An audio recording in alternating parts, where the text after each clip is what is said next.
This ain't no game, this that CSZ game. They said pull up, so I came. You better put some respect on their name. Yeah, 55 was goody. Kill the vibe, how could he? Big Cardinal on the hoodie. Let me break it down for you fully. This ain't your average broadcast. This ain't just no podcast. I'm on the show, spread fake news. We just call it podcast. West Joey, Sam, Sean, Dalton. Ain't you know that boy hit you. He said he want small fries. Tell him they better make him big. Yeah, you already know what we be on. You bet. Here he goes. This place is gone. If we set it and set it in stone, sit in the seat, set up your phone. You in the Cardinal Sports Zone. Straight steal of home. The slide. The Cards win. The magic is working tonight. How do you know when things are The emotional journey to the championship.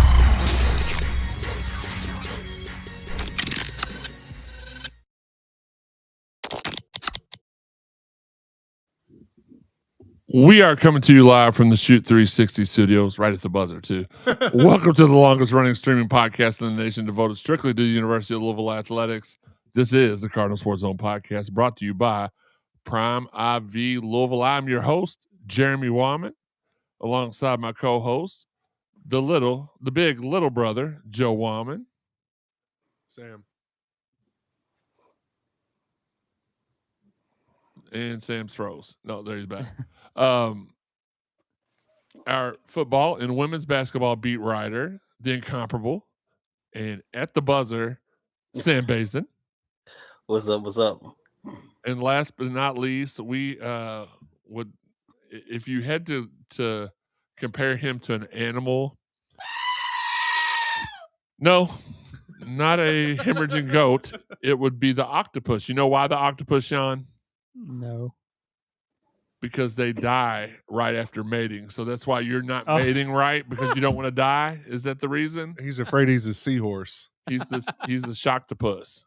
He's afraid he's a seahorse. The That male he's gonna get seahorses, male- male seahorses are the ones that carry the babies. And- Or a praying mantis. We know what they do. Bite their head off. Yeah, they bite their head off. What's good, Desmond? Don't forget the Mossy Oak chat line is open. It's You're not Schwan, good. by the way. It's the Schwantopus. Schwan, How's it going? you're not a praying mantis. No, he's not preying on anything. Sean's game is so good, he drives people who have been divorced back to their married spouses. Ooh. And then Joey goes after him again. No, I'm just kidding. If you're watching on Just let me know when she's separated again. If you're watching on Facebook, Twitter, YouTube, or however, send your questions on social media. Check on the graphic below on the right side to see where to follow the Cardinal Sports Zone podcast on social media.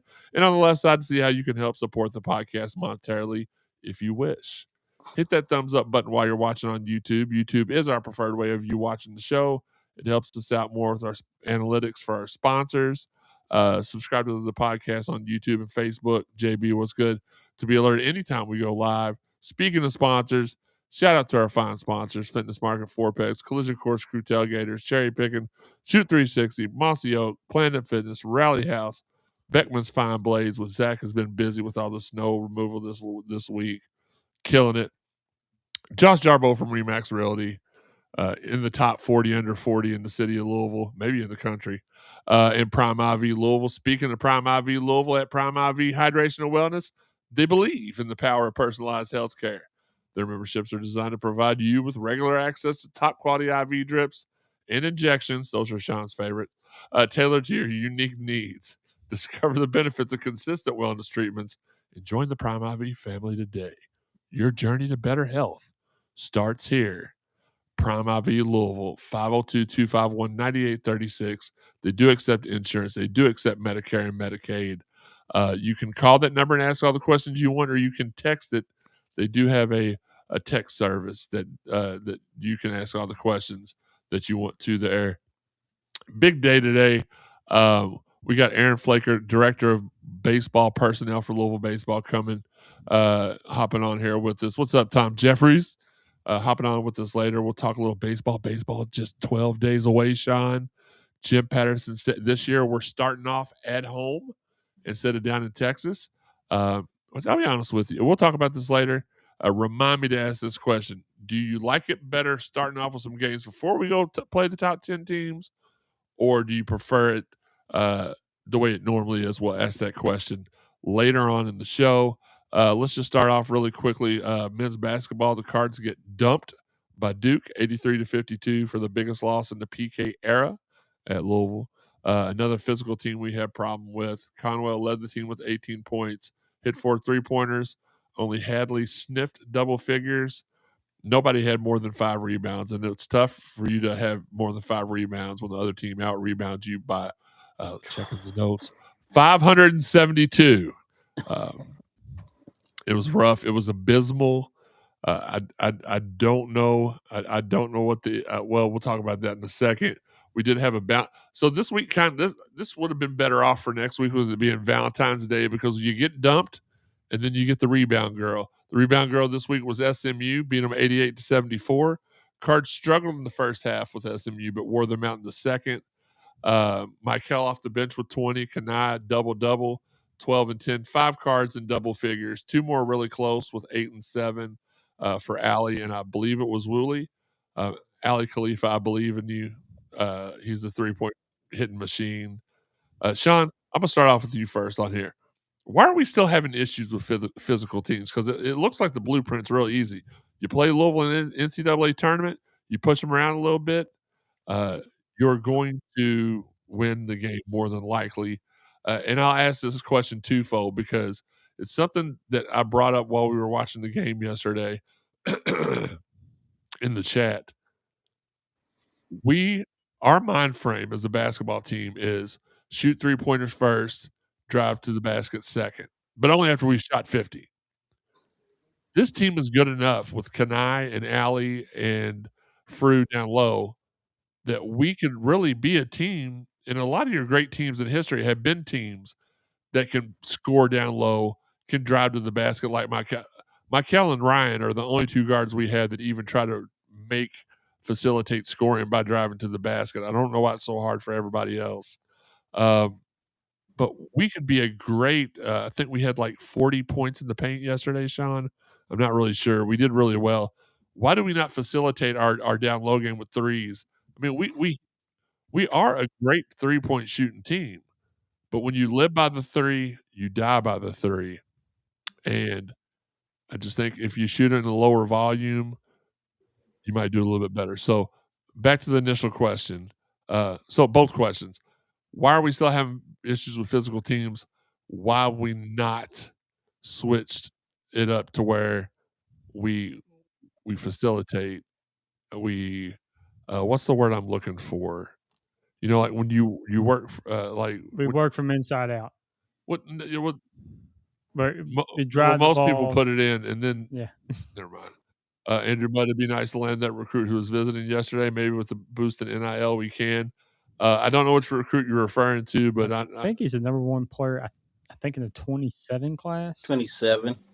27. I can't remember his name. I just know he's number 1 in 27. Supplements the word. Supplement. Why can we not supplement our offense with threes instead of supplementing it with down after we missed 52 of them? Then we try to get back by going. It just seems really easy. You switch your mind frame. I know Kanai is. I know a lot of people are clamoring for him to get the start. I am not, only because I like what he brings off the bench. I like the spark. There's been a lot of games this season we've needed his spark. Who do you go to if he's not there to come off the bench? Who do you go to facilitate that spark? All right, Hadley. Sean, you're on the hook. Okay. Firstly, the physicality aspect, I think it's more of a mental thing. If you watch them, as soon as some team decides, we're gonna play defense 30 feet out, we're gonna hassle, we're gonna grab, it's like our team just wilts. They wilt. I won't say they don't try, but it just looks like they're defeated sometimes. They're shook. Yeah. And that is it's a mentality thing. That it's all up here. If they can figure that out, I don't think they'll have as much of a problem. Now, as far as why do we shoot threes first and then try to drive after we gotten down by 10? It's kind of the offense. We kind of play a 5-out offense. If you think about Ali Khalifa, right now, he's our best 3-point shooter, maybe. which is kind of insane to say, but Him and Ryan are neck and neck. Yeah, it's kind of insane. We don't really have a post player, so you don't have somebody who can throw it into the post and they can either make a move or pass it out. But you would figure we would do a lot more cutting. That's what I thought we would do is a lot more backdoor cuts when they overplay based on a three. Because we're not hitting the threes, they're not worried about it as much. I guess they play off a little bit, and I'd say take the shot, see if you can make it, because we can't right now at the clip we want to make them. And I think that's the whole offense is predicated off of shoot the three, and then once they start overplaying, trying to stop the three, cut to the basket, easy layups. And the other thing is we don't really have, other than Michael and Ryan, guys that will go to the basket and have a chance. And let's put Roos in there too, because he plays on the perimeter a lot too, and then drives.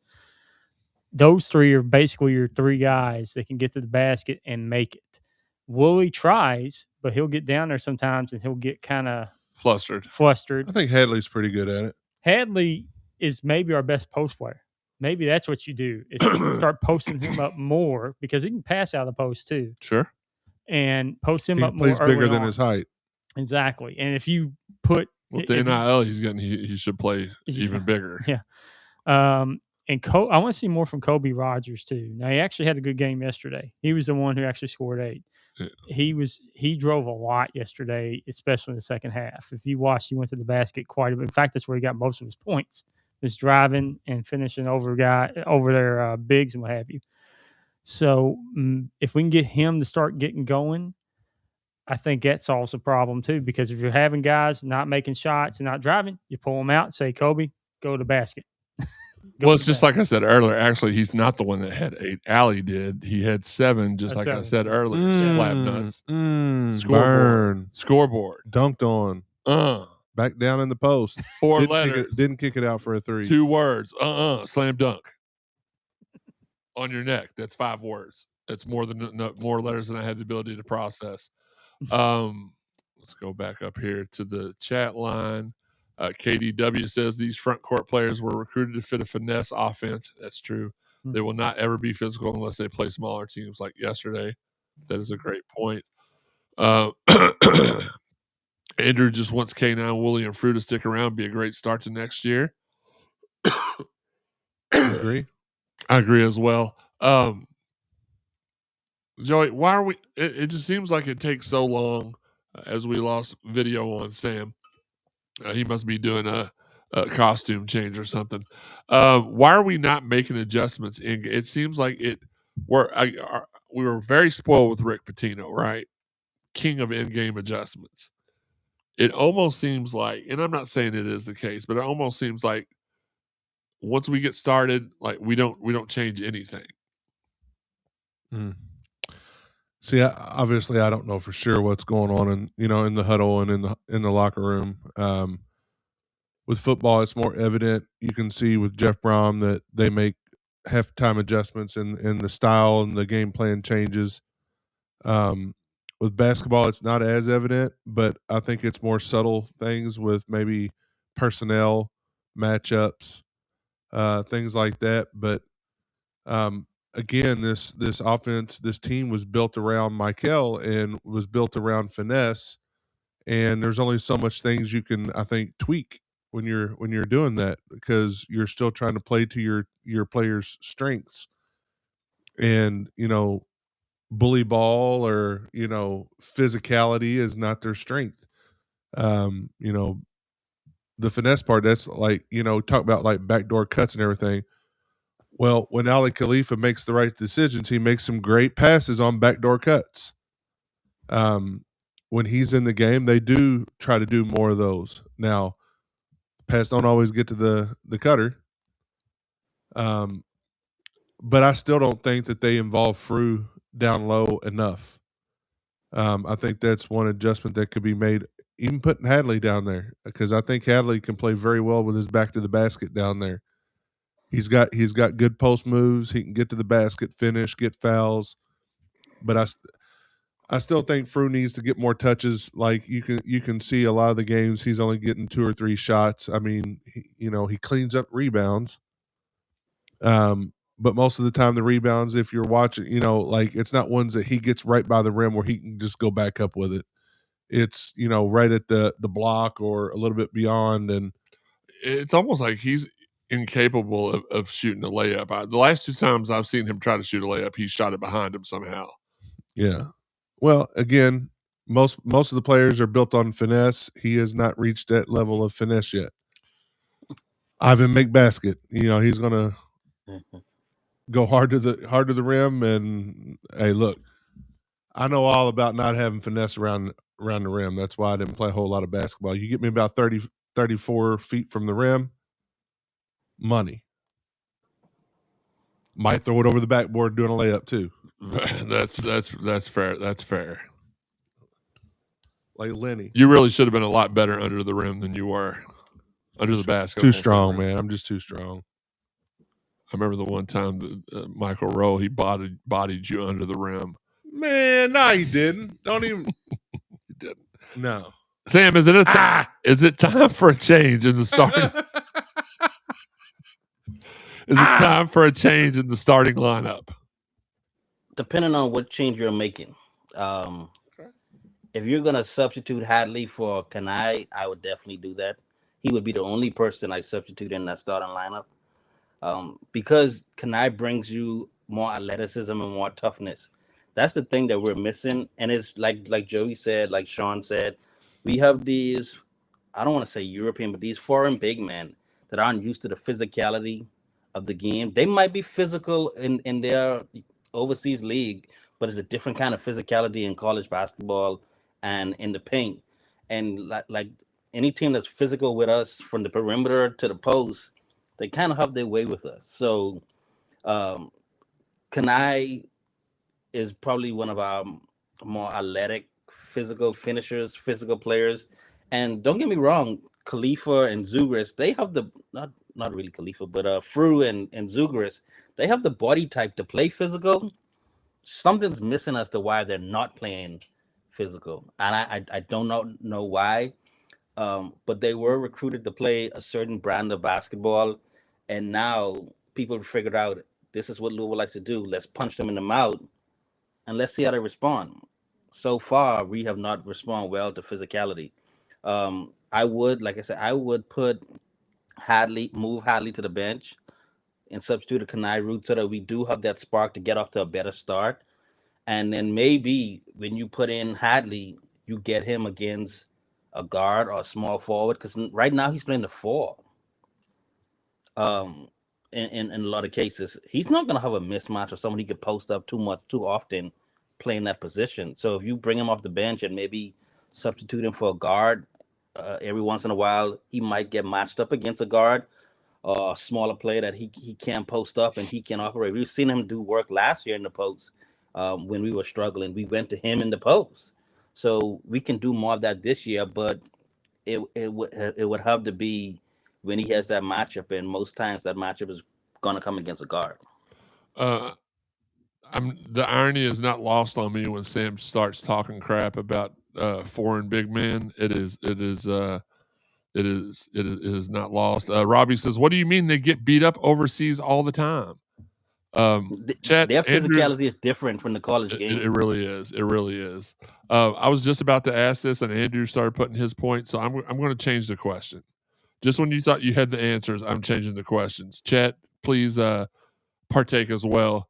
Give me your alls. Look, I just gave you a big shout out, Zach. All the work, like your 18-hour days you've been doing this week. What's up, dude?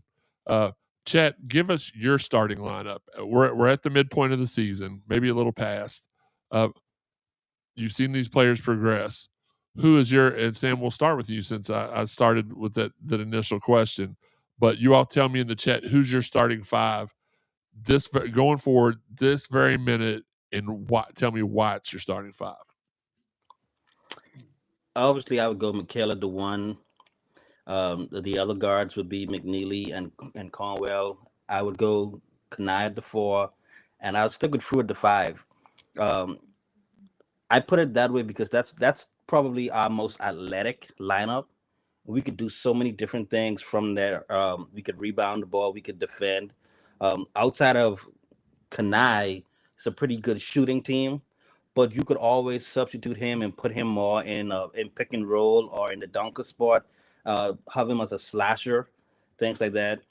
And then I would try to force feed through early on in the game to get him going, to at least go somewhat of an inside out type of game, but it has to be off of movement. It can't just be a simple, hey, go ahead and post up. It has to have, you have to have some kind of movement to where the defense is now rotating 3 or 4 times in order for him to get that matchup, and work through him in the post just for a couple of early possessions to get him going, because he seems to be the type of player that needs to get the ball early and often and get involved for him to have a pretty good game throughout.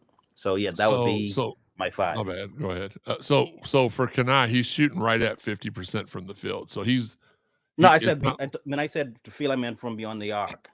Oh, okay, fair Yeah. enough. It looks like everybody in the chat's pretty much on the same line that I am. Mom's Kelly in the building. What's up, Mom's Kelly? Good evening. I'll give mine just because everybody in the chat's kind of echoing my sentiment. I'm gonna change it up. Why's my mic muted? Huh? Yeah. Why'd you mute me for? Because you were breathing into the microphone and I could only hear you. Well, why didn't you nudge me? I It breathe, was man. easier to That's do how I that. live. It's easier to do that. I would do Michael and Ryan and then put Hadley at the 3, Kanai at the 4, Frew at the 5, and then that, because here's the thing. Here's what's been killing McNeely lately with the physical teams. They know what he's doing. He's not going to get an open shot when you got somebody that. So you bring him in to be the spark. If you're going to take the spark off the bench, you got to put a spark into the reserves. And I really do think McNeely would do a better job. I know that's not what we paid him to come here for, was to come off the bench, but I just think he'd be a lot more successful off the bench. And then who would that leave your second 5? Let's say that's your starting 5. They'll put your second 5 as Woolley, McNeely, Kobe, Hadley or no? Khalifa, and who? Pryor. Stugers? Oh no, Kaysen. It would be so. I mean, that's Zoo's been playing a lot more in Kaysen. Well, that's true. But either one of those. So I mean, that's still not a bad. But that's not the 5 you want on the court for the majority of the game. But Right. that if you put it back to the way it's been, it's you're just switching Kanai from the second line of attack. So Joey, what about you? So I'm gonna play devil's advocate, and I'm gonna throw a monkey wrench in it. I think I would go Michael Jr. Brown, Okay, Ryan Conwell, uh-huh. Javon Hadley, or no, McNeely, Kanai, and Ollie. I'll tell you why. So this is where Frew can be a rebounding spark off the bench, but I think so you bring Hadley and Frew off the bench. Yep, I would. I thought you said Hadley was starting. I changed it. He changed I changed it up. Okay. I meant McNeely. And here's my reasoning on all of that. We get off to slow starts, right? We need to have shooters on the floor. Ollie's a shooter. Ollie stretches the defense.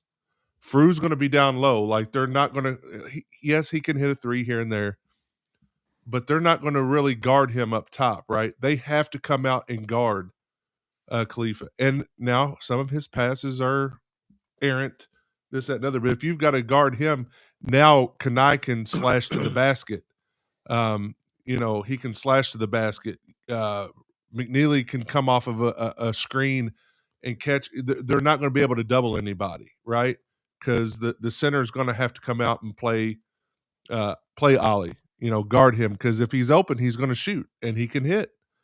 And then you're not playing from behind in the first 10 minutes of the game, right? We want to get that lead. Then we bring Hadley and Frew in to rebound, to play with their back to the basket. Now we can start playing some smaller ball, right? Going down low. But ultimately you have to defend, right? You have to defend. So we've got to get better on defense. We still are not good at switching getting back on the guys. We double team. They're getting better, but they're still not where they need to be. But yeah, and that's just playing devil's advocate, throwing a different lineup in there than everybody else is. But I think Khalifa being out there with Conwell, McNeely, McKell, you got 4 good shooters. Kanai, you got that athleticism, and you got somebody that can cut and get to the basket, alley oops or backdoor cut. Conwell plays really well on the backdoor cuts. McNeely is very good. So Rain obviously was a 3 machine, right? Don't ask him to shoot a 2-point shot, right? McNeely's much better at that, right? I think we all agree. He just hasn't taken many, but yeah. He'll drive to the basket, he'll cut and get layups and things like that. So you can still utilize. I just think you can utilize more of everybody's strengths and I think going into the season, that's what we all thought. Ali Khalifa was the guy to start at center, right? Or most people. We hadn't seen Frew play yet, so most people would thought that Khalifa was going to be the guy. Started off a little rough, but I think he's starting to come around to where closer to where everybody hoped he would be at the beginning of the season.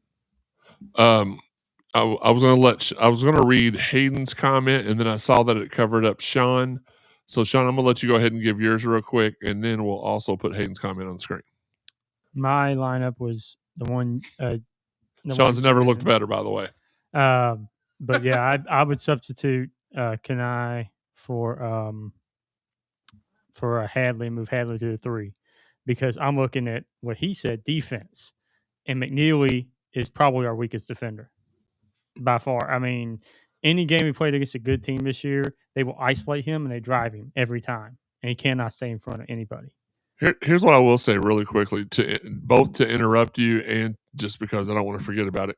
What McNeely does really, really well, he's a great rebounding guard. He gets, like, anytime you look up, you're like, man, McNeely didn't do much tonight. 5 rebounds, 6, 7, 3 assists. Yeah. And so he does that well. And what I will say, although I haven't seen him shoot a lot of layups, what he does really good is drives to the basket and draws fouls. He may not hit the layups, but he does, and that's something Rain just didn't do. Nothing against Rain. That's our dude. Love you, buddy. And he was a very bad. They exploited his defense as well. Yeah, that's what happened to us last year. We had a great defensive guard in Chucky, and then they would go, well, let's isolate Rain and drive right at Rain. Fat. I mean, Fat and Chucky both were excellent. Great defensively, yes, they were. Yeah. And Javon, let's not forget, Javon is pretty good defensively as well. So let's absolutely not count him out. And that's why bringing him in off the bench for me, like after you've kind of built a little bit of a lead, you may have a little 2-man game there too with him and Frew. So not a horrible idea. Hayden says McKell, Hadley, Conwell, Pryor, and Frew. Okay. If Pryor was playing, I would definitely think about putting Kanai and Pryor in together. I would seriously instead of Khalifa, or putting him in with Khalifa. No, I really do think we need Pryor in the game more, and the only reason is his when we're playing physical teams, we need him to play more minutes because he's one of the only people on the team that don't IDGAF. He gonna come at you. You're not gonna bully him. He's gonna try to bully you, like the headbutt on the Duke guy. Like he's gonna play mind games with you. He's gonna try to get in your head. Yep. Babu says, I like the idea of Ali starting the way Frew has played the last 2 games, but if Ali starts, you have to play Hadley and Roos with him, or we will never get a rebound. Okay, fair enough. Hayden wants to know, why haven't we been playing London Johnson? I think that Richard. He was we brought him on for next year initially. There were some rumors, some scuttlebutt, if you will, that we may have to activate him with all the injuries we were having, but we did not have to do that. So he did not he did not have to do that. KDW says, to be honest, all of our players get drove by. This team lacks overall individual defense and defense, apparently. Don't disagree. Not wrong. Now, Michael's a very good defender. Yeah. Well, and so is sometimes Javon. He overplays. And Javon, but like Ryan gets beat. At time. Now Ryan's a decent defender, but he's not. I don't. They're not the Javon, Fat, Chucky trio for sure. I think Kobe is a pretty good defender as well. Kobe Rogers, right? But He's a good spark plug too. yeah, he doesn't, for whatever reason, he's not consistent enough offensively off the bench, and I it's losing me as to why he's losing so much minutes. I think he should be playing more minutes, but then again, where do you put more? Where do you take the minutes from? You can't take Right. it from Willie's been taking a lot more of those minutes off the bench. So yeah, like where do you put? But I think if you you talked about starting five and then backup. I mean, if you've got Kobe, Woolley, Hadley, and Frew, just that alone, and then throw in Kaysen, Zoo, whoever, just those four guys, coming in to sub in for the other five guys. I mean, we don't need much more than an 8-9 man rotation anyway. You just said five guys at the exact same time Higgy texted me. Is that an omen? No, he's at five guys.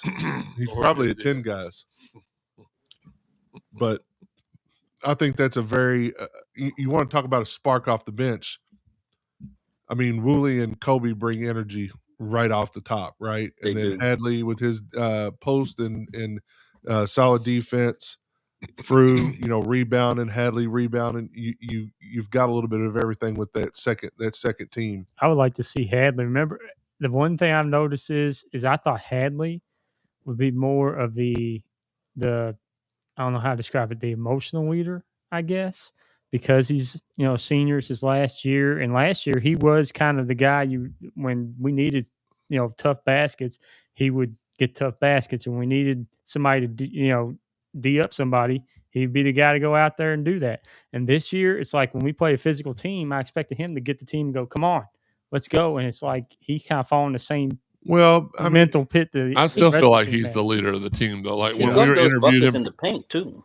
Yeah. When we interviewed him before the season at Media Day, he was all about the talk as far as being the leader. Fabian says, "Go Cards, let's make a run." Andrew Mudd says, "Who can we compare London Johnson to? I'm curious if he's Brown's replacement or just depth. I don't think he's Brown." And again, this is my opinion. I don't think he's Brown's replacement. I think he's probably Conwell's replacement. If I had to compare him to somebody that we've had in the past at Louisville, I would compare his game to Larry O'Bannon. That would be my comparison. I don't think McKill's replacement is on the team. No. Jellyfish Hunter. Second half was best half of defense the squad has played all year. If we can get stops like that and get in transition, this team could be playing in the last weekend and continue to improve post options. I do not. I don't know why. The only time I ever have problems talking is when we're doing the show. I get it's 92 degrees in here. I've got a hoodie on. I feel great. I don't know. He is right about something. There was an adjustment. If you notice, we pressed quite a bit. I was watching the Royal Rumble. I watched some. We were pressing quite a bit in the second half. Like we really came out and picked up all 94 feet. I mean, we were all over them, and we caused a bunch of turnovers. We trapped a lot. If we can like when we're trapping and doing press, if we can get back, that's fine. But the problem this team has is when they double team, or not even necessarily double team, but I'm driving you into a screen, so we have to switch, right? Mm-hmm. One guy switches, the other one doesn't. No communication. Yeah. Right. The other one doesn't. And it's been like that. It's been like that all year. We've gotten better at it, but the problem is we get our guard on their center, or vice versa. Our center on their guard and get blown by, right? I mean, Frew's not going to keep up. Ali's not going to keep up with a point guard or a shooting guard. They're just not. And then we don't. The help defense is where we lack a lot of, and we don't have a true rim protector. I would love to see a lineup more with more minutes, like a Mikael Brown, Ryan Conwell. You could interchange whether you want Hadley or McNeely, and then you go with Kaysen Pryor and Kanai Ruth. I would love to see that lineup for defensive purposes, as well as, let's say we want to go ahead and press. Yeah. Now you have interchangeable parts because Kanai can guard a guard, and we've seen Kaysen drop down in the defensive stands and stick with a guard.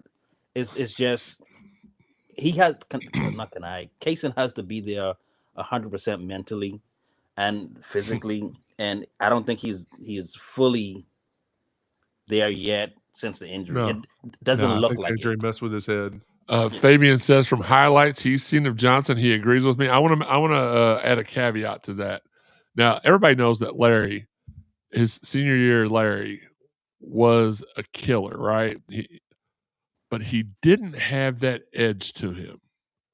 Now he had the type of attitude on the court, and Larry, you're watching. I'm trusting. I'm not saying anything negative about you.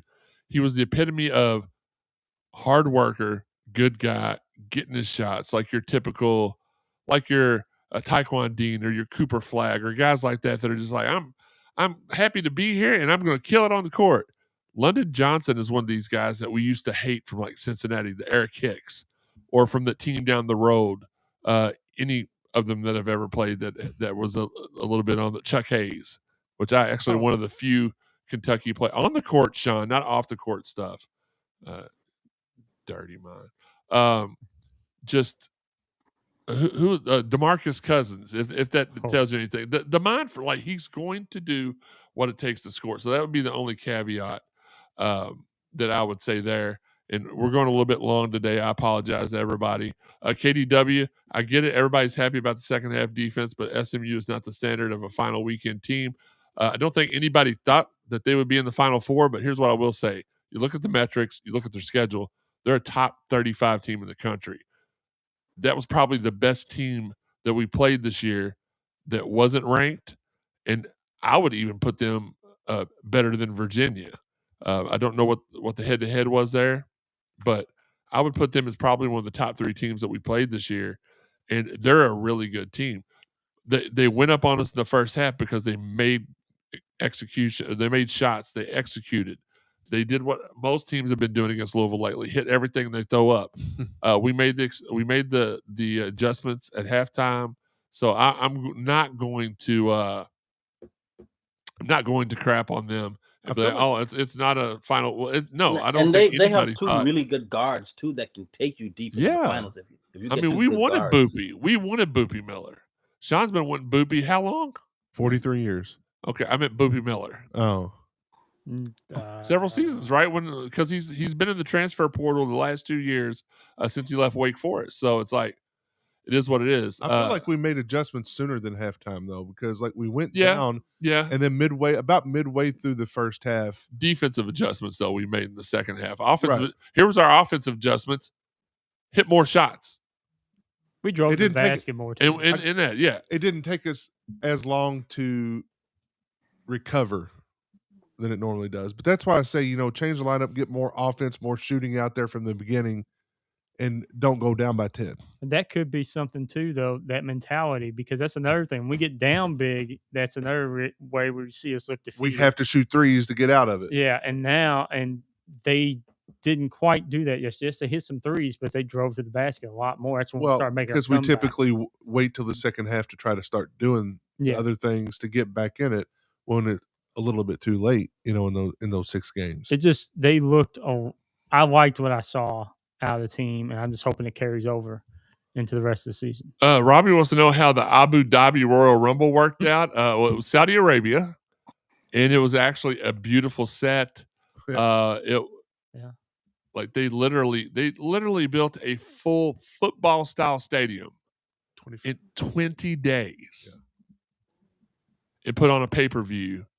Triple H talked about it last night at the post show. He's like, they sent me a live picture of them breaking ground a month and a half ago, and he's like, what is this? Oh, this is where the stadium's going to be. In a month? Yeah. Oh, yeah. We'll get it done way sooner than a month. Sure enough, it was done. And even though there were not apparently, especially in our wrestling group chat, everybody is an insider. They knew all the surprises, all 8 or 9 surprises they weren't impressed with because they already knew them in advance. But I thought there were a lot of surprises. I thought there were a lot of there was a lot of good wrestling in the non-rumble matches. We'll save this for our podcast, but it worked out well. Jellyfish says posting guards is an option as well. Denny and Jay made a career out of it. Not sure why we don't post McHale, McNeely, and Conwell. Great point. Andrew says Larry is one of my favorite players at all time. Fabian says, why is it when the Cards win, oh, well, that team is not good or not the standard? Fabian, preach. Preach. Oh, we should have beat them up to 30. Come on. A win's a win, guys. We got beat by, who was it earlier? Stanford? Yeah. We got beat by Stanford. It was like, man, this team sucks. If we turn around and beat them by 10, it's going to be like, that's Stanford. Who cares? Yeah. We're going to switch the segments around really quickly, but so I'm going to we're going to go to baseball next because we have a guest waiting for us that I told him we'd be doing his segment right now. Got so into basketball, we didn't get into it. But Sean, I'll let you wrap this up while I text. He never wrapped nothing up. Okay. What am I wrapping up here? Okay, never mind. See? No, you're right. So yeah, you're right though, Fabian. We do. What am I doing here? We do need to What do I do with my hand? give the team credit when credit is due, and we'll crap on them when we need to. We're not afraid to do that. Waiting for our guest to hop on right now. Just give us a few seconds. But yeah, the team. I will say this: I thought we'd be further along than we are now. Yeah. Injuries. I think injuries Hindered definitely that. hampered this. Michael's only played 13 games. We played 21. Yep. He's played 2/3 of the games. So, and we lost it. I mean, I know he was there for a couple of them, but. Well, without further ado, we're going to welcome on the director of baseball personnel for Louisville baseball. It is our guy. If I can get this pulled up the right way, it's Aaron Flaker. Aaron, what's good, man? Are you here? No, you're not here. Okay. It's Aaron Flaker. What's up, Aaron? Hey, there we go. There we go. Yeah. Oh, and he's gone. It booted him out. I don't know what's going on with the interface. It's not acting correct. There we go. Boom. All right, we're back for a limited time, probably. How you doing today, Aaron? Appreciate you Doing hopping on great. with us. Yeah, doing great. Thank you so much for having me. I appreciate it, guys. Anytime. Look, I strive to be this guy. Now, I don't strive to be a whole lot of people, but when we were talking the other day and he told me, I'm not going to give anything away, but when he told me who lives on his street, I want to live on your street, Aaron. Very, very impressive. I think that should be goals for everybody. Can you first off start off by letting everybody know kind of what you do? This is your first year at the helm at this position. I know you kind of told me how Coach Mack views you, but can you just let the viewers know, listeners know? Yeah. So, like you said, the title, but, honestly, the title really is irrelevant. I think the easiest way when people ask me, like, so what's your role? I think the easiest way to describe it is anything on the business side of the program. Obviously not coaching at practices or anything to do with, or even so much as the initial recruiting process. Maybe later on as they get into the system, and we might have discussions about, what type of rev share that said player might be worth or receive, or what NIL opportunities they might have. So recruiting in a sense of at the back end, when it becomes, the business side of things kind of come into play. But, so anything like, Dan was becoming somewhat of a CEO is what I like to say. And, Sure.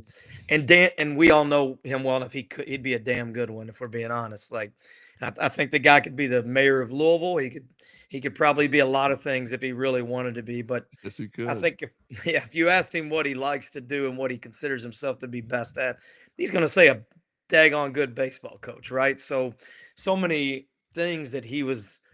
Dane and I've been friends for 20 years. I met him and his wife like the first week they moved to Louisville when he took the job, and we've been such great friends. So I've seen him go, through ebbs and flows and World Series and disappointments in the Super Regionals and changes of the college landscape. And I think this year it kind of came to a head for him in terms of how much change with the, we don't need to beat the dead horse because everybody watching this understands somewhat that, with rev share, coming in on July 1, and we've had the pay for play stuff for a while. Now that's kind of gone. And now we've got true NIL, they call it, which I always laugh about. It's like, oh, now it's real NIL. Like, so really, it wasn't real NIL.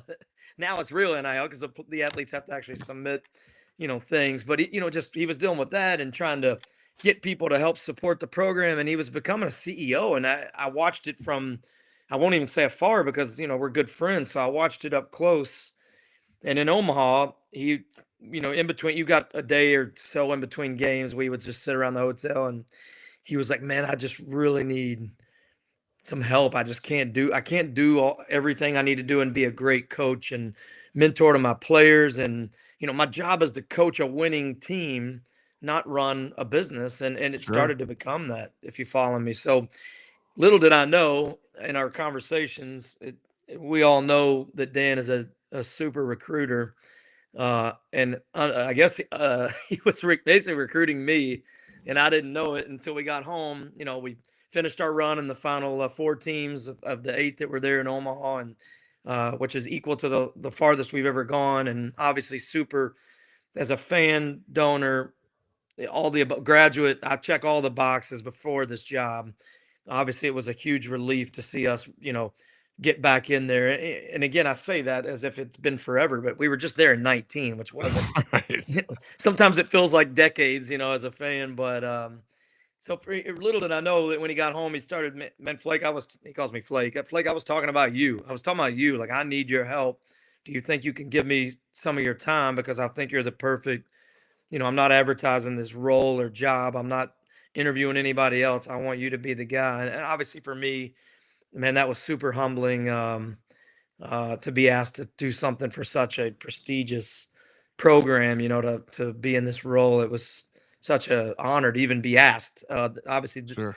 then I had to go home and talk with the wife and and talk with my business partners because I still own a business that we produce, athletic sports group. We produce youth baseball and girls fast pitch tournaments all over Okay. all over the U.S. Mostly not even around here, out in more like vacation destination places. So I'm still Sure. balancing both of those roles, and he's obviously just super happy to have help at this point. Awesome. And again, we were talking to director of baseball personnel.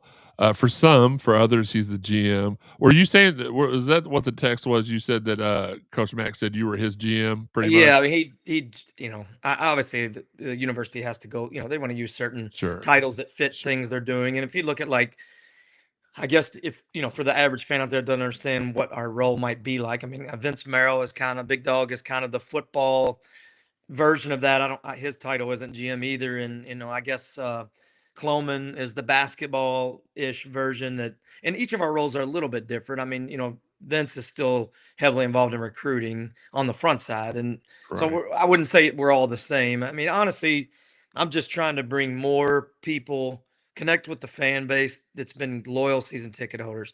I've already been great friends with a lot of our alumni players because I've been around the program since Dan got here. But even, deepening our relationships with our alumni players and trying to get, them involved, and frankly giving back to something that gave so much to them. And I think it's important for them to understand. And I'm starting to become I feel like a dad when I start saying these things. You sound like the old man in the room. Like, man, if you've been a part of something in your life that changed your trajectory, I just think it's so important, not just to say thank you, but to truly go back and do something that, help out when you can. Obviously, everybody's level of help is different. Some of it's time, some of it's, financially, if you're capable. I mean, we've got guys in the big leagues now. Obviously, we got people like Will Smith with mega contracts, and Duval did pretty daggone good in his career, and trying to get those guys more involved. And then, obviously, U of L Sports as a whole universe has a lot of great corporate friends and support. But baseball, just again, Dan, the university, look, to be honest, football and basketball is going to get the majority of the money and the majority of the attention. Totally understand that, totally respect that, totally support that, because those are that's the engine. That's the engine for everything. And when football and basketball, Dan used to talk to me about this a year or two, like, what, 2 or 3 years ago, before Jeff came back and before, PK came in, when basketball was struggling, it trickles down to all of us. It really affected, especially the non-rev sports, dramatically. And so now that I think everybody would agree, that we've got, obviously, having Jeff back, We joked he's right across the street right now if we want to go over and knock on his door and do a little surprise. But Yes. it's obviously great having him as a neighbor. He and I used to. That'd be pretty funny if we did that. But I told him when he loses, if he comes home and there's eggs on his door, it probably is me. So and we're gonna start toilet paper in his trees every time he wins. So like Toomer's Corner at Auburn. I'm sure Chris will help you out with that too. Yeah, Redmond's down the street. But the Louisville Kings better win too. We're gonna go to Redmond's house next. So, I will drive. I will be over there for that. yeah, and when we have a problem, we got Sean Frybert, Brahms' agent, right down the street too. So, no, but seriously, we're just glad to have those two coaches in place in our prominent programs because man, that trickles down to us in such a big way. That coupled with us getting back to Omaha, people were starting to ask me, Blake, you're friends with McDonald. What's going on over there? We're I'm talking about previous to last year. Like, did we lose our magic? So I think it was good for. It took Coach is a winner, man. He's a bigger winner as a human being. If people that don't know him personally, he's creeping up on 800 wins here. I think they said in the office of the day we're like I think it's 7 or 8. I think it's 7 or 8 wins away from 800 for him, which is the guy can coach. But for those of you that don't know him, he's an even better human being. I wouldn't be joining him in this if I didn't. I mean, we're about the same age. I think he's maybe a year older than me. But man, he's such a great friend and such a great role model and such a great mentor, to me as well. So what a great group! Vince Morrow, Chloe, and Aaron Flaker. I mean, there's not another. There may not be a 3-person team that you'd put into a 6-man tag match anywhere that could beat those 3.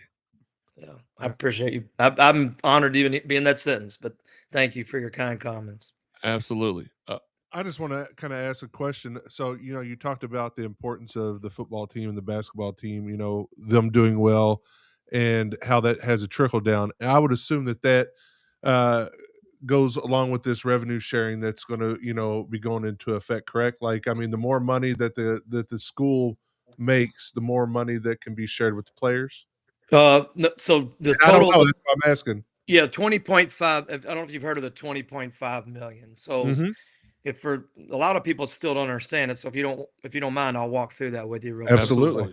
All right. So 20.5 million can be spent by each Division I school in total, meaning across every sport, men's, women's included. And each school has the right to not only give or not give all 20.5 million. So some schools could do 10 or 5 or 0 or, obviously your Power 4. Are we still calling it Power 4? I'm not sure. I guess we're still at Power. Whatever. The 4, I don't know. I know the Pac-12 is trying to make a comeback or whatever, but the Power 4 for the most part are spending all 20.5 million. You could find this on the internet, but I'll just share it with you. About 75%. I'm not talking about Louisville. I'm talking about the average across all of those schools in Power 4. 75% is going to football, as you would probably guessed. The next is men's basketball. It's somewhere between 15 to 20% on average. And if you're good at math or not good at math, it doesn't leave much. You got 5 to 10% left for every other sport out there. Right. Now again, you don't have to give to every sport. Some people might say, well, what about Title IX and all that? Right now, Title IX is not affected. Josh Hurd would be the better one to explain why it's not, but there is no Title IX regulations on the 20 or, where you have to be even amongst men and women's sports. So, every school's different. So like LSU, let's take LSU, for example, because they spend a lot of money in football. So we all know, obviously with the new hire, that's where their king is. That next behind that, I don't know which of these two, but it's not men's basketball. That drops down at that school, and it would be baseball probably and women's basketball for them, for example. Men's basketball drops. For Louisville, it's going to be football with basketball a hell of a lot closer than most schools. Right. And then after that, there's a few other sports. I don't want to get too much in the weeds because it's probably not my job to share this info, but baseball is a part of that. Just so you know, we do. We could speculate. I mean, it wouldn't be hard probably for us to figure out which sports would come after men's basketball and football. Yep. So, but we are a part of that. So we do. We talk. Dane and I talk about this all the time. So if you ever have him on, you hear him talk about buckets. So the buckets that we're trying to fill, the rev share comes from. Since your question was that comes from the university, they can't go $1 over the 20.5, Okay. and you can get penalized for doing that. Now that means that athlete can get paid directly from the athletic department. Correct. Okay. That is new this year. This is the first Right. season for football, basketball, baseball, any sports that's paying the athletes with that 20.5. This is year one because that's the law that went in or the rule that came in July 1. And then NIL shifted to, like I said earlier, real NIL, true NIL, and there is no cap on that. There's no cap. However, your athlete when that let's take Jake Schweitzer. I'm gonna use one of our real examples. Okay. So Jake Schweitzer, a lot of people on here probably know he is because he's a local talent. Coached. I was coaching at St. X a few years ago when he was playing at Trinity. The kid's a stud. He's I've known his family a long time. His mom, his uncle. I go way back to them with college, so I know this family well. Jake had a phenomenal freshman year for us last year. Started a little slow, came on strong at the end. Obviously, when you got to Omaha, he was a big piece in our tournament run through the regional supers and then to Omaha. But he has a deal with Fitness Market. I hope it's okay to say that on here. Yeah, they're one of our sponsors too. Yeah, okay, good, even better. So love the Fitness Market. We love Chris and Sarah. Yeah, the Whiters are great people, and we're super appreciative of what they're doing with us. But so they are doing an NIL deal with Jake Schweitzer. I don't know if you've seen it; it's been out on social media. Yeah. So before he could do any of that, basically we agree. This is one of the things I'm doing. I help facilitate the deal with the Whiters and Fitness Market. What do you want? What do you need? Okay, we want a commercial, this, that, and the other. And then which athlete do you want to pick, or do you want us to pick the athlete? Chris is a Trinity grad, so it was a great fit. Local kid, Right. had a great season. Basically, we pair that together. Then Jake has to go into what is called NIL Go. You probably read about that on Twitter somewhere or the internet. NIL Go is the clearinghouse. It's run by the CSC, that's the third party group that the NCAA hired to regulate the NIL to try to keep it as real and true as possible. So Jake goes on, he logs in, he submits, I'm going to do this, and this. I'm going to get paid X dollars. He submits it, hits go, and then we sit and wait for 24 hours, sometimes 48. Either it gets accepted with terms as is, sent back with comments, meaning like that's too much for doing that. You need to add more or take the money down, or it gets rejected. His got accepted. So that one got accepted. We go on, we make the commercial, then everybody follows whatever the deal says and it goes out. So there's no limit. If a kid like a Zion Rose, for example, who's, our superstar athlete. Yes, he's a bad dude, man. I know I said this about Dan earlier, but I'll say it again about Zion. If you got to know this young man, I'm not even going to say, I wanted to say kid, but he's not a kid anymore. He's, probably 20, I guess he's 2021.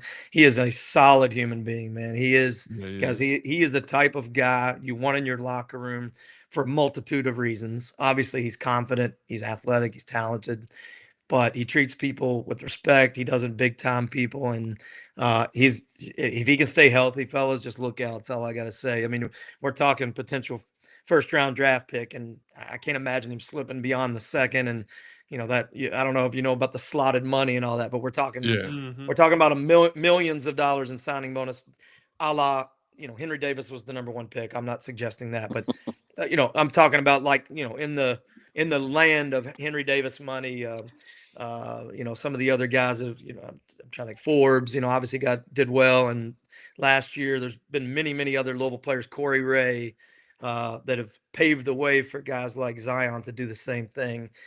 We just need him to stay healthy. If he stays healthy, it's going to be an awesome year. But going back to, does that make sense on the rev share? Yeah, absolutely. No, the NIL. Then those are two different buckets because so NIL cannot come through the university. It has to go like from Fitness Market, for example, directly to Jake, or we have set up a marketing collective. You all know what 502 Circle is, right? Absolutely. So we're keeping that more basketball, football oriented. And so that we can keep our stuff separate, we've set up it's not going to be like 502 Circle where we're going to promote the name or anything. It's not so much that.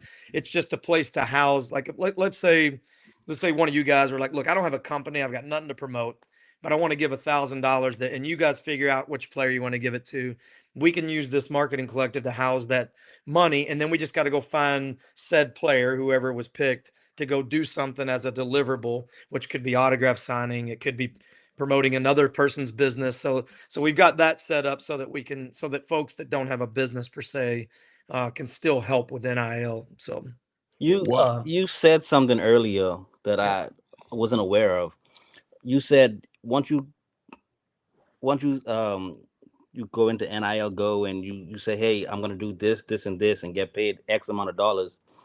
You said once you submit it, if you're doing this, this, and this, and the amount of money is too much, they can actually tell you it's too much. So there's yeah, no yeah. really So I think it's one of the big, I don't know if it's big four, big five accounting firms. They're not just accounting anymore. They're universal international companies. I think it's Deloitte and Touche is how you say it, Deloitte. but Yeah. I think they're the ones running the CSC under the name CSC, which is like Collegiate Sports Commission, I think is what that stands for. But yeah, they're. I mean, obviously, is it a perfect science? Because I'm like you, kind of like, how do you determine like what the value is? But if you search this, you'll find it's pretty interesting stuff, man. I'm kind of nerd out over this, but I think if you search it, you'll find it right now. But the other day I got a report that was like there's been whatever so many thousand deals, and the total money on the deals was like whatever 1 point blah blah million, and the average deal right now in NIL across all collegiate sports, it was lower than I thought, because I thought with football and basketball the number would be a lot higher, but the average deal right now is about $7,000 across all college sports. Now that takes into account a guy signing autographs for $500, and but there might be somebody else maybe getting $100,000 to do something, but I'm with you. I don't know what the rules are in terms of what book they're using as a valuation guide, but yes, they can say yes or no. That reminds me of the old video games where you could propose trades and then add cash, and they're like, "Well, no, we won't take $500,000 and Boopy Miller for LeBron James. We will actually not take that trade." I think So that's very interesting. I think probably to your point, like the reason why they do that probably is to keep somebody from. Let's just use Michael Brown, giving him $3 million to just do a 5-minute appearance somewhere. That Right. probably is them saying, well, that's way too much money. Because you'd have some schools with deep pockets in the state of Texas that could just keep shelling out big time money for Yeah. small things where somebody didn't actually have to work or right. be valued for what they were given to whoever was given the money. Now, keep in mind, I obviously have no clue who this would be, but keep in mind that there are definitely people still doing that. Like, Well, yeah. and I'm not accusing anybody of it directly, but I'm just saying, like, if we're, obviously that, if you can, again, you can see you're hearing just like however you say his name, Dabo, the other day talking about the recruiting tampering and things like that. These things still happen. I know they're not happening with Louisville baseball. That's the only one I can speak to, is that everything we're Right. doing is we're going by the book, above board. We're just out here, banging drums and saying, come be a part of who we are. Come meet our guys. See how great these young men are. Let them represent your business. Let them represent our community. But to think that somebody out there is not doing exactly what you described is probably asinine to think that nobody's doing that. Now, Well, obviously, yeah. we're trying to get toward a system that guards against that, but that's not going to happen overnight. Before we had the NIL and the revenue share, people were doing it. And Listen, I'm not going to say anything. I'm not going to implicate anybody, but I may or may not have had several friends that played at the university of the school down the road that clocked in and out for work, but never worked, but got big payments under the table. and now it's legal, and now people are going to probably find still a gonna way. do that. Well, they're going to find a way around that. Even you make rules, people find workarounds, or they try to find loopholes, or they just try to find a way.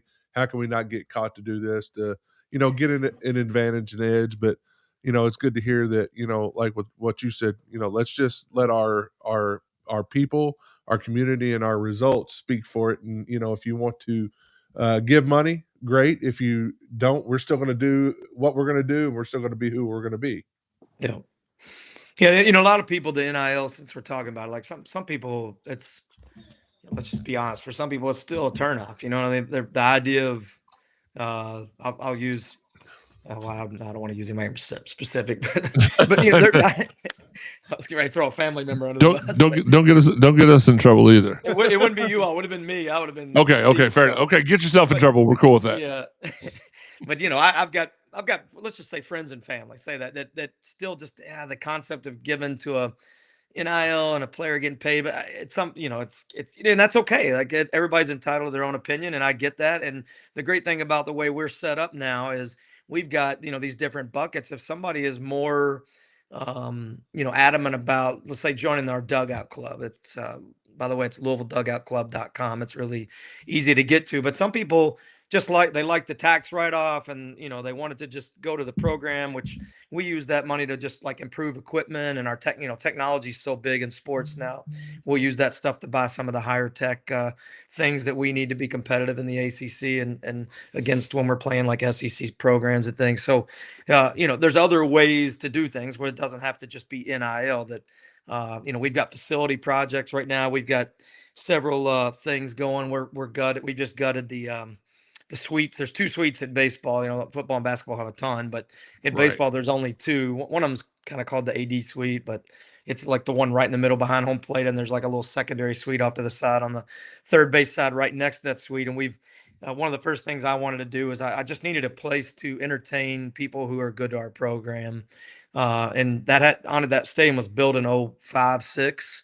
And that room is frankly hadn't been touched since then and just looked highly outdated. So we've with some really good friends of mine, John Pointer at Century Entertainment, man, he's really stepped to the plate. I know it sounds corny, but No, he's no, really helped us out with getting that. He was like, "How can I help, man? How can I help you in this new role?" And I said, "I need a place that looks cool, that looks like it belongs with our facilities that you see across campus. When you walk in the Keeber Center, it looks a certain way. It has a yeah, vibe. When you bring guests in there for a practice, because I'm sure you guys have been there, you feel a certain way when you walk in there and you see the things you see and the All-Americans on the wall and celebrating the history. And then get closer to the players. And I needed some more spaces. I mean, our locker room is beautiful. It got remodeled a year and a half ago, but it's kind of hard to take people in the locker room. You got, sure. guys changing half the time. And even if they're out on the field, there's, it's just not necessarily the place you want to take, women and children as a locker room, but it's beautiful. I Sure. promise. So for me, that was kind of step 1, and step 2 from a facility standpoint is trying to get this hack shack remodeled. We're going to need some help from others in the community to get it done, but I'm trying to get pieces of it fixed. I mean, the lighting's bad in there. The turf is older. It's just one of those things coming in from I've been in there before, but now that I'm in the role I'm in, I'm like, man, this place should look better than this. We're too good of a program to not have facilities that match or at least somewhat rival, kind of those people that you would consider us on a somewhat similar playing field. And that's Sure. the SEC and ACC. That if you look at the top 25 preseason, I counted them the other day, 19 of the 25 in D1baseball.com come from those 2 conferences. 19. That's insane. So there's only 6 other teams ranked, and only one other conference had 2, and that was the Big 12. Everybody else was just from random different conferences. And just while I'm talking about that, we've been ranked on that poll. We were number 8, which is phenomenal. Obviously, it doesn't necessarily mean we're going to be great, but it's nice to have some preseason love. I think we've been somewhere around 15 or 16, and in between, kind of in between that 8 and 15, 16 range in the preseason poll. So we're definitely excited, and I'm sure we're going to talk about this, but the season's close. I mean, it's getting here quick. Absolutely. And I have a lot. We'll have to bring you back because I don't want to take. First off, I don't want to take too much of your time. I don't want to take too much of our viewers' time because everybody's time is important to us. We appreciate everybody, the thousands that are in here right now watching and listening. A lot of love for the great baseball discussion. The one thing that we like to let people know, I've been going to baseball games at Jim Patterson since Mac's first year. I remember back when I was at U of L in college with Chris. We were playing baseball basically in that field where the keeper center's at. It was horrible. Yeah, it was bad. We never thought about postseason play. When we made it the one time, we were so excited. I think half of our players just were happy to be there. And then Coach Mack set a standard of excellence from the day he walked in the door. Baseball rankings, you mentioned this, all over the place. We're anywhere as high as 8th, as low as 18th. Expectations for Omaha are higher than ever. Why is Coach Mack able to do this every year? I think if again, I'd love to have you guys come out and sit in a session with us. The guy he's a man of faith, first of all, and he's not scared to talk about it, as you all have seen in his interviews. He's very faithful, and I think he's not scared to share that, and use it, and make sure that the guys understand, not necessarily pushing this faith on people, but just saying that, look, man, I'm a man of faith. I'm going to walk this journey if you want to walk it with me. So I think that's one of them. I think he's an amazing culture builder. We all know some of the greatest coaches when we think about other sports, like, man, that person just knew how to build Mhm. culture, a certain culture that then you go recruit to that culture. And I've been around the program enough before I was even in this role, and now I'm getting a super up close look at it. Is the people that he brings into his program fit the vibe of our city? They fit the vibe of the rest of his staff. They understand what the expectation level is. Obviously, in the beginning, he didn't have all that, so he had to build that. But here we are, 20 years later, and that culture that he's built, it still remains the same. I would say it's a very blue collar. A lot of our kids are from the Midwest. If you look at our roster, you're not going to Yep. see a lot of, you know, Kamayu last year was from California, but you don't see a lot of that. That's rare. And, a few years ago we had Lucas Dunn from Florida.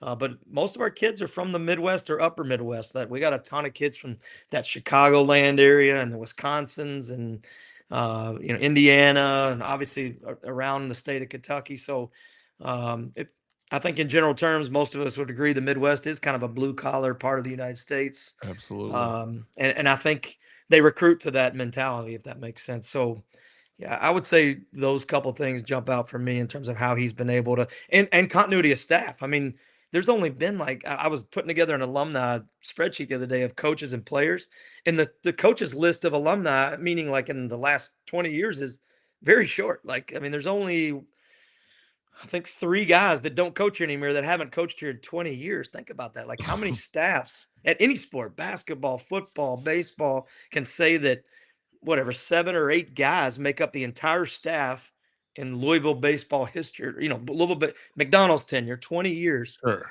And the other one, by the way, left and won a national championship, Chris Lamonis. So like it's, Kyle Cheeseborough was here, Zan Barksdale, and then pretty much it's the guys that are here now. I can't remember how many years Snyder's been here in Vrabel, but when Lamonis left, Snyder Vrabel came in. But Roger's been here. The pitching coach has been here, Roger Williams, since day one with Dan. So Mhm, that would be mhm. the other thing I would say is just continuity, man. Just that continuity of keeping the main thing, keeping it consistent. Lucas Dunn, what a blast from the past, the Panama City Beach Yeah, powerhouse there, man. exactly. His dad, I actually met his dad before he came to Louisville. We used to vacation a lot in Panama City Beach, Oh yeah, and I wow. met his dad, and he saw me in my Louisville gear, and he was like, "Man, I think my son's gonna go play for Louisville." Here's That's his cool. highlight, and it got me to watching his stuff. I was like, "Man, he looks like a decent prospect." And then to Yeah. see him come up here and do what he did, that's amazing. 2 more things, and I promise you I'll shut up. I want you to enjoy your evening. Um, First thing is from me. Second one is from social media. My question is this: we saw last week, or maybe it was the week before, there was a new baseball NIL initiative Mhm. that caught a lot of people off guard at first Yep. because Yep. because we see this thing baseball tweets out, check out some new gear to help support the athletes, and we see $500 polos and $1,000, or I'm sorry, $1,000 polos and $500 shooter shirts or whatever they're called. Mhm. And a lot of people were confused. They didn't know if these Yeah. things were made out of the finest of diamonds and gold and cotton, or what.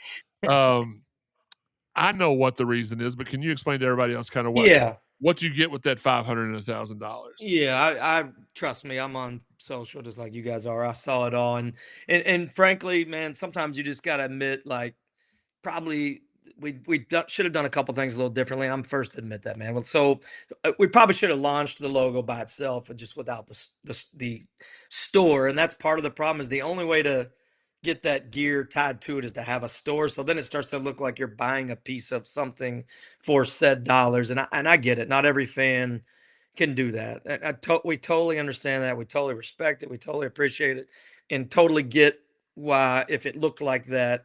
But that, like you said, you understand. So let me explain. Basically, we're calling it baseball Louis, by the way, because swinging Louis, they use that name for the golf one that's really Right. amazing. So some people may not know this, but the golf one wasn't even available to the public for a long time. It was launched for the golf team, which is exactly what we're doing. I mean, we obviously had this little pop-up store that I'll describe here in a minute. But the team's gear is here. They haven't seen it yet, by the way. We're not giving it to them until that first week of games. But there's a BP top that you're going to see the guys on social media wearing, and then their travel suit that when we go to Dallas in week 2, their travel suit's got the baseball Louis on it. So his name is Baseball Louis. For those of you who haven't seen it, it's a right hand. I'm a lefty, so I can't do it. But anyways, he's standing there with a bat, right hand swinger, jacked up. Dude is it's the strongest looking bird of all of them. He's definitely the most yoked up dude, which we love because if you look at our guys, man, when they go to the plate, these dudes are they're physical specimens. So he looks great, and everybody said they love the logo. So let's be straight on that. I haven't heard one person or seen one tweet saying that looks dumb or this is a terrible idea. So let's all agree that, man, that's the beautiful thing is the logo works. It's exciting. I've already seen it on merchandise. It looks really good, and it's going to be awesome.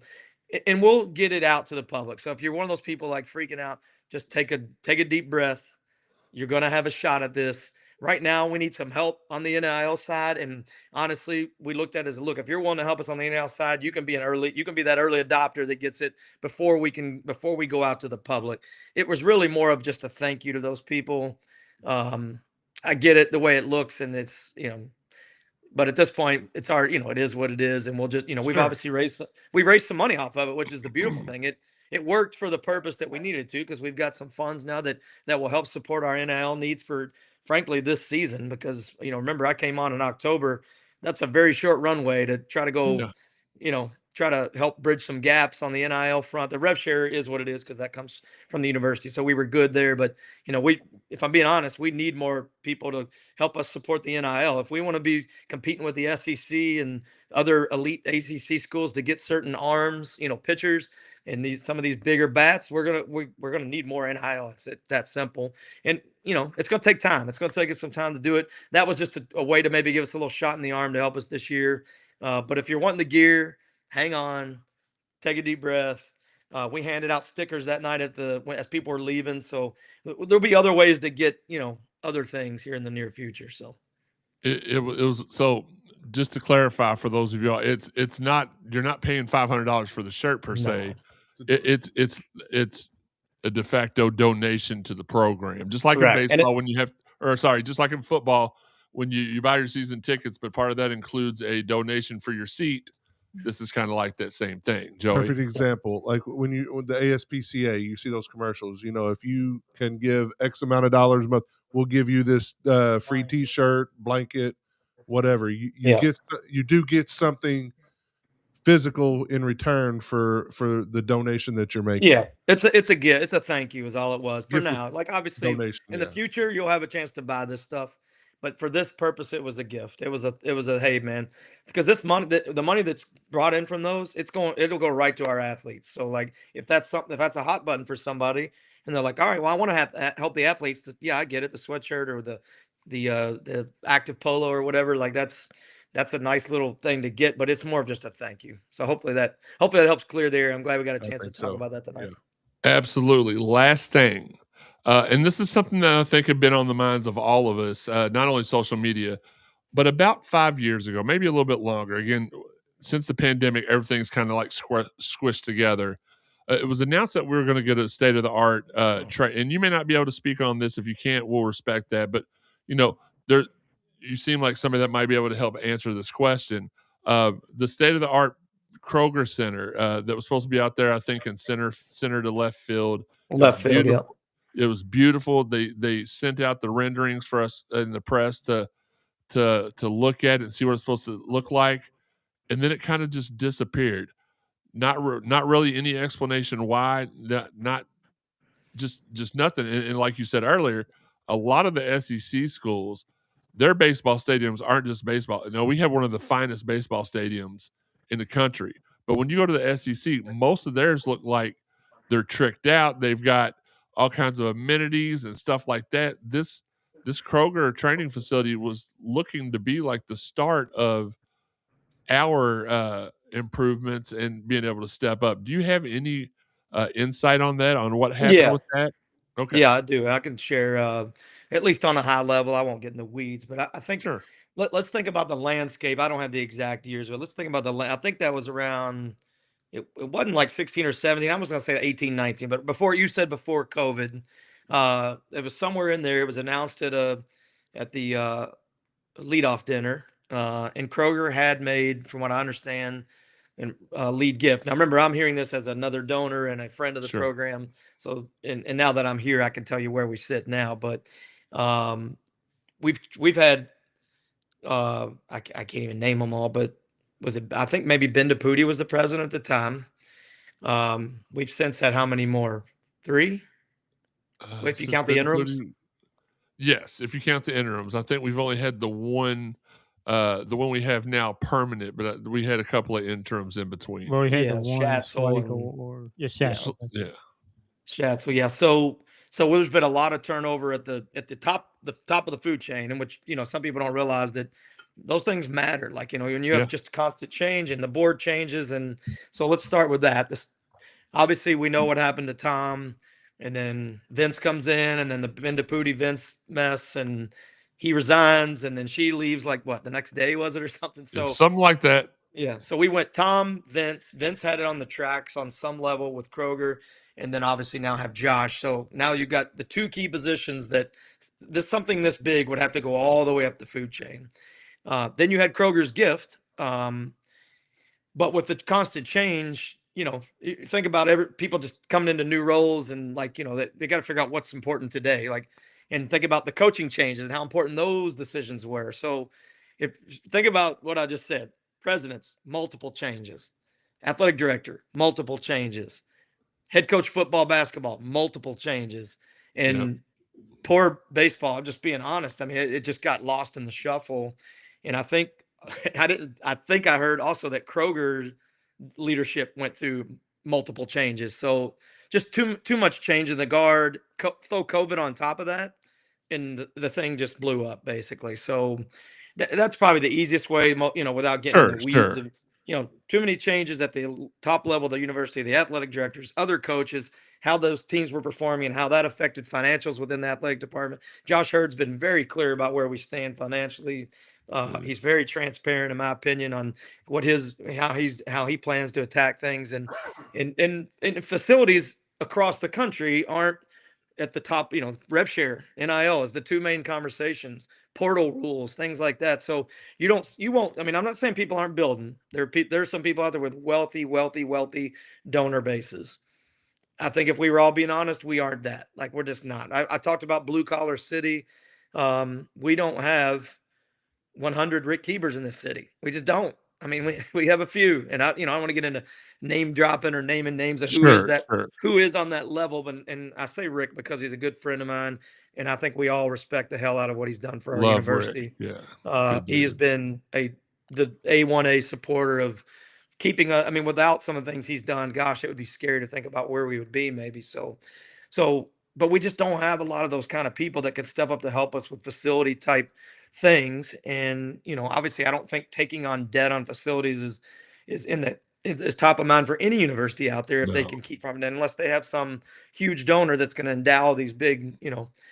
So that's it. It kind of blew Okay. up, but I don't want everybody to think we've given up. I mean, I'm not saying that. I'm not saying that, because yeah, I know it seems simple that we're redoing the suites up there, those entertainment boxes. Not everybody's going to be able to see those, but that's going to allow us to get other people closer to the program to give us Sure. more financial support. I promise. Step 1, baby step.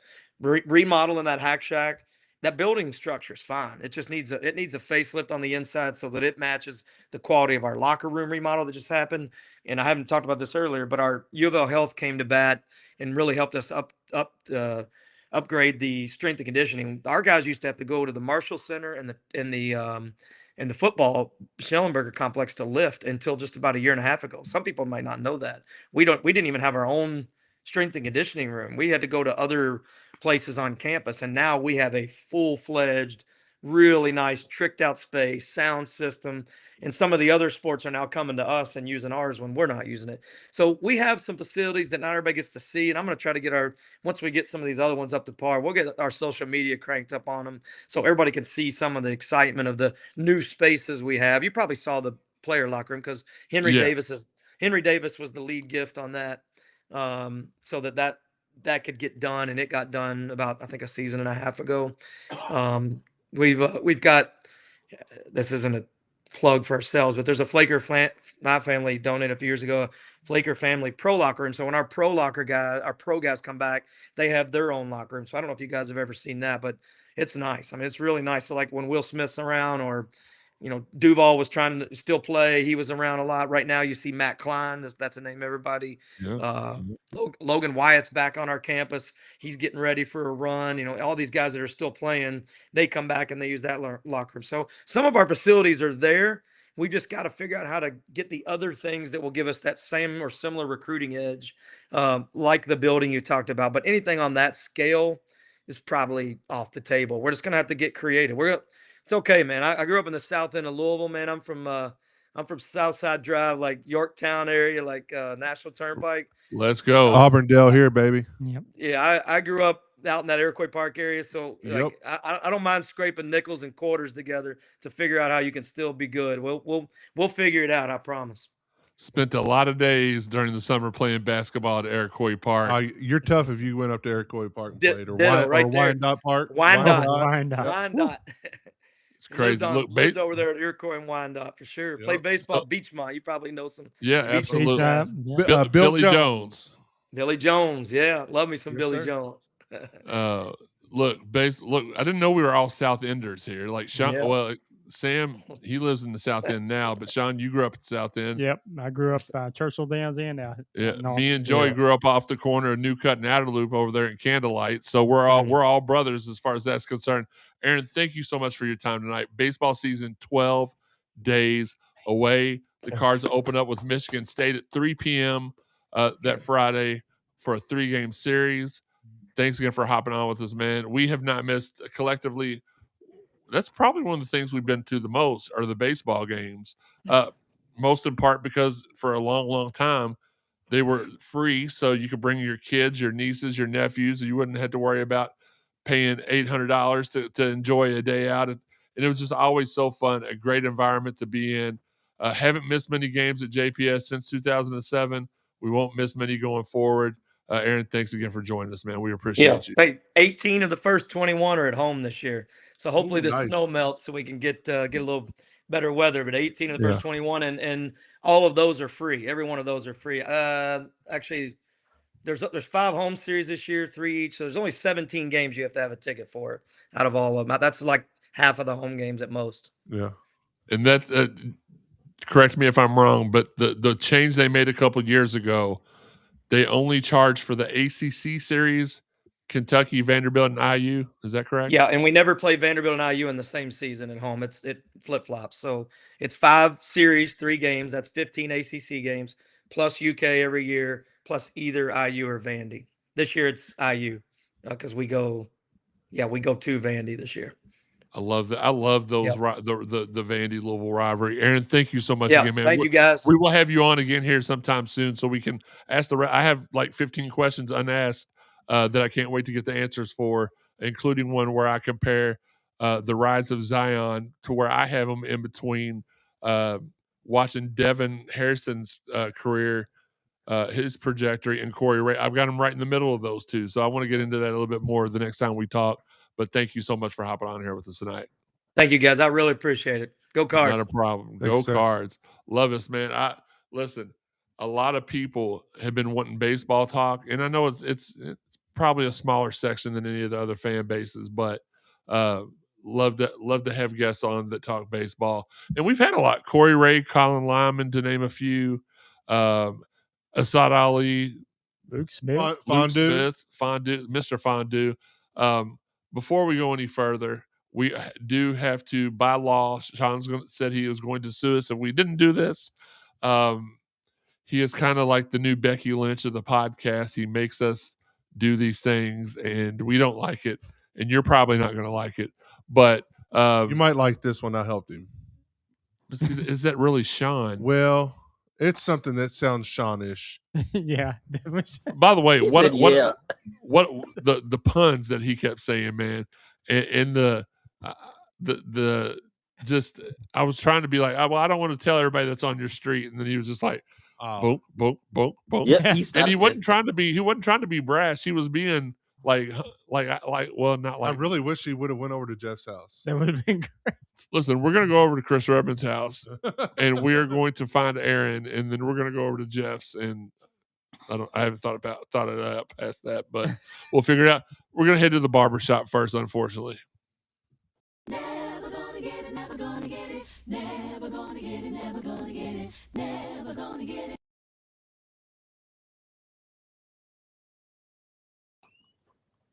Hey, girl, are you a Nissan? Because I want you all to myself. Never gonna get it, never gonna get it, never gonna get it, never gonna get it, never gonna get it.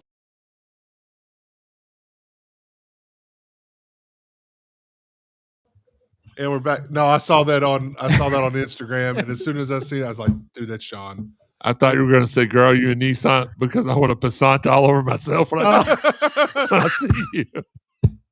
That's where my mind I went. want you to Passat on me. Listen, let's before we lose them all. Which, by the way, how cool was that? That almost everybody he mentioned was one of our sponsors. Shout out to those fine sponsors: Fitness Market, Four Pegs, Collision Course Crew, Cherry Pickens, Shoot 360, Mossy Oak Planet Fitness, Rally House, Beckman's Fine Blades, Josh Jarbo from Remax Realty, and Prime IV Louisville. Did somebody say Prime IV Louisville? I think I did. Are you ready to take your health to the next level? Prime IV Hydration and Wellness has a special promotion just for you. Join them now and receive 1 month free with a paid 6-month membership up front. This offer is only available for a limited time. So head on over to Prime IV in Middletown to enjoy their customized IV treatments and expert care. Elevate your wellness routine today. Give them a call at 502 251 9836. We will have David and Natalie from Prime IV on here with us in a couple of weeks. I mean, we'll have them on the same. Maybe we can connect them with Aaron and have him back on in a few weeks, and do our thing. I'm already going to set up a meeting between Chris and them. So let's get to the segment that we're going to get to when we brought Aaron on. Women's basketball. I would like to say they're on a streak, but it would be a disservice to the word streak if you didn't describe what they're doing as a tear. Annihilation, 14 in a row now, Sam. I know they had a game today. Can you kind of give us the week in review for Louisville women's basketball?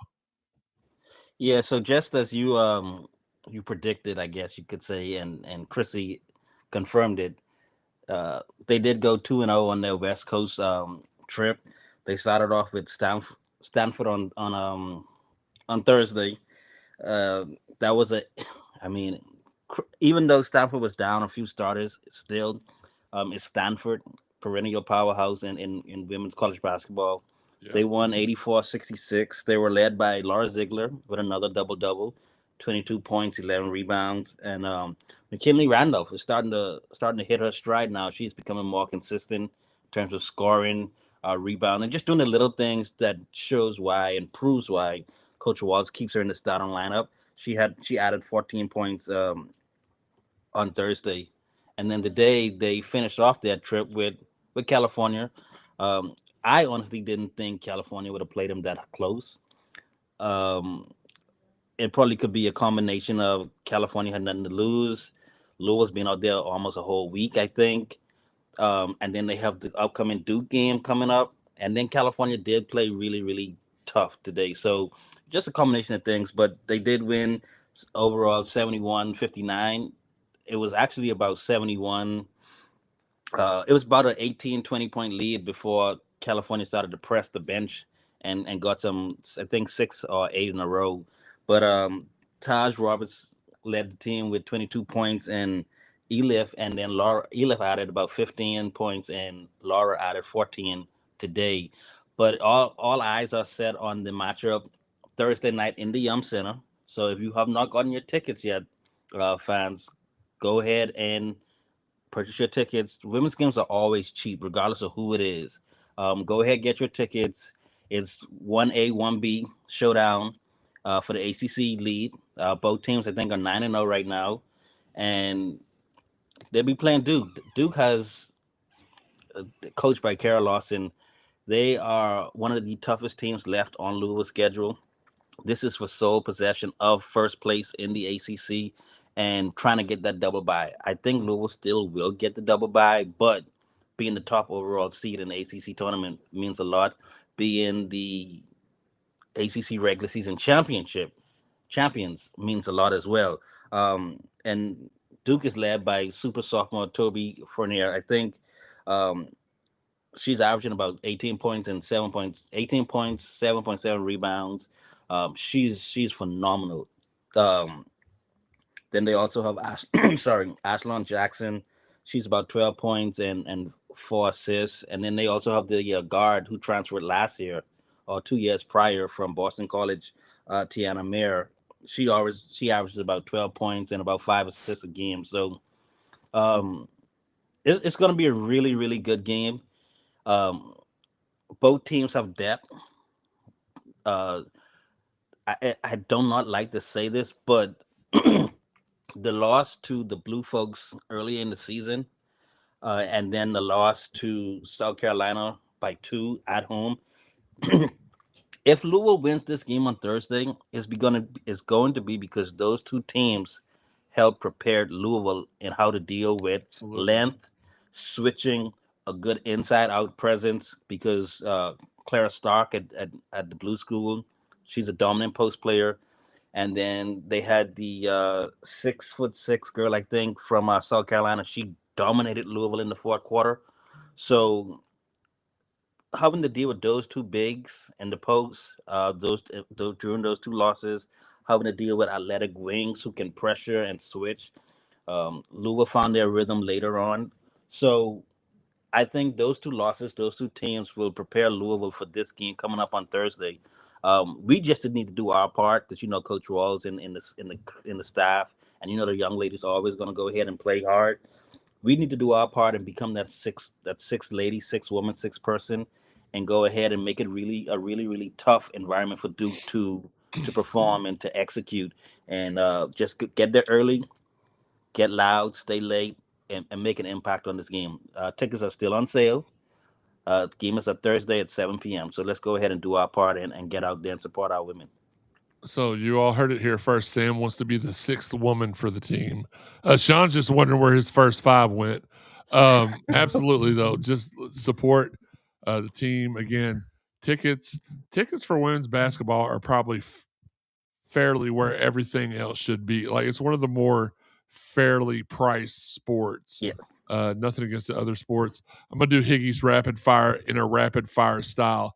I know he wrote like about 1,000 words. I'm probably only going to say 8 of them. U of L women's tennis team 4-0. The doubles team beat Zensea Bakzan and Sasha Parker-Homenenko, clinching the doubles points for the Cards. Wow. There's no way he wrote that, and he wouldn't have said it. U of L's track and field teams finished 30 points from breaking the ACC record in the event. The swimming and diving team, number 9 and number 6, respectfully. The women's team won by 150. The men almost won by 200. U of L's track and field team opened the 6th annual PNC Invitational, Lenny Lyles Invitational, Friday. U of L men's tennis team put up a fierce battle but got swept. Well, that's not good. Please support our that was our rapid fire, by the way. Please support our Photo Talks. Jeff Nunn, TJ Barr, Justin Kruger, Keith and Renee Russell, and our beat writers Sam Bazin and Taylor Kopp, doing really good jobs. And they get praised by you all reading their stuff, and that just helps them out. Stay tuned to our social media and subscribe to us on YouTube or Facebook to be alerted anytime we go live, even though we prefer YouTube. You can find the audio version on over 125 podcast avenues Apple, iTunes, Buzzsprout, Spotify, TuneIn, Google, Amazon, and iHeart. Hit subscribe, like, heart, plus sign, or whatever it is Sean does on the weekend. Now to get these downloaded directly to your phone, PC, tablet, MacBook, Tamagotchi, whatever you have that you can download stuff to, that'll get it there for you. If you haven't listened to all the prior episodes of the Cardinal Sports Zone podcast, it's easy to find. Go to cardinalsportszone.com, podcast tab, podcast drop down menu, select CSC podcast for our last 7 seasons, hit archives for our first stuff. Curse out Nick Valvano for the stuff that's missing. Again, check out our exclusives on cardinalsportszone.com, the place that I'll begin. Shout out to everybody who's out there watching, listening, sharing the podcast. We appreciate you. Shout out to our guys, Marcus Maven and Steve Rummage, doing the Lord's work Monday through Friday from 10 to noon, kind of, on ESPN 93.9 The Ville. Shout out to our guy, Dalton Pence, who does Mondays with Dalton Pence from 6 to 7 on the Big X. And it's your first listen every day on Locked On Louisville. You can subscribe to that on YouTube. Social media, where can we find all you on social media? Sam? Baseboy124. Joey? Joe Wallman 526. Sean? At Elville Sean S. Barber 6 Instagram. Okay, ladies, hop in his outbox. Shout out to our friends at the 502 Circle, Dan and Mark. And shout out to our title sponsor, Prime IV. Did you know that regular IV therapy can help improve your energy levels, boost your immune system, and enhance your overall well-being? At Prime IV Hydration and Wellness, their memberships offer a convenient way to maintain your health with monthly treatments. Visit them at Prime IV in Middletown to learn more about how their wellness plans can help support your lifestyle and help you feel your best every day. 502-251-9836. Final thoughts for today. I want to put a hex on waste management. They not only did not pick up my garbage after picking up everybody else's on the street except for mine and my 2 neighbors, but then told me they didn't. When I said, well, I'll just find somewhere else to get my garbage since you want to be a douche. And they said, you can't. We have a deal with your HOA. So if we don't do it, you'll just have to take it to an empty dumpster behind the Walmart and get rid of it yourself. Ha, ha, ha, ha. Disconnect the call. So, I mean, I may have exaggerated. The Spirit Airlines of trash pickup. They're the Maryland of trash pickup. I'll add that. The Kings rally yesterday. I would guess that there were probably about 400 or 500 people there for a cold Saturday morning with snow everywhere. What a great turnout! I immediately walked in and started heckling Chris, and it was fun. Baseball series. We'll touch more on this next week. Remind me, Sean, that we'll do this next week. But for the fans, we want you to think about this in advance.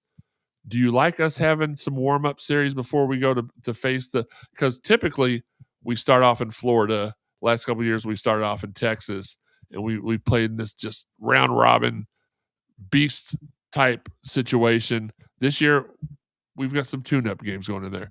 Which way do you like it? I don't know because I don't remember we did do it this way before because we didn't used to get invited to all those, but we used to start off the season with respectable, reputable teams and then work our way on to tougher stuff. Which way do you all like it? We'll talk about that next week. My final thought for the day. On Thursday, we lost our uncle, Steve Patton. One of the, outside of our dad, one of the manliest men that could ever help raise you. You could be around. Fought a very, very valiant and tough fight against cancer. Just ask for your thoughts and prayers this week as we lay him to rest in a few days, and for all the family to be able to, to have have the Lord's arms wrapped around us. He used to say, if you had anything new, you can't have money. Well, he was. If you had anything nice looking, he'd look at you, but you can't hide money. No. Well, the one thing that I will always remember about Uncle Stevie is us sitting there in the Georgia Dome. Was it the Georgia Dome? Is that where we won the national championship game? Yeah. Sitting in the Georgia Dome 5 minutes after we win the title, and he's the diehardest Kentucky fans.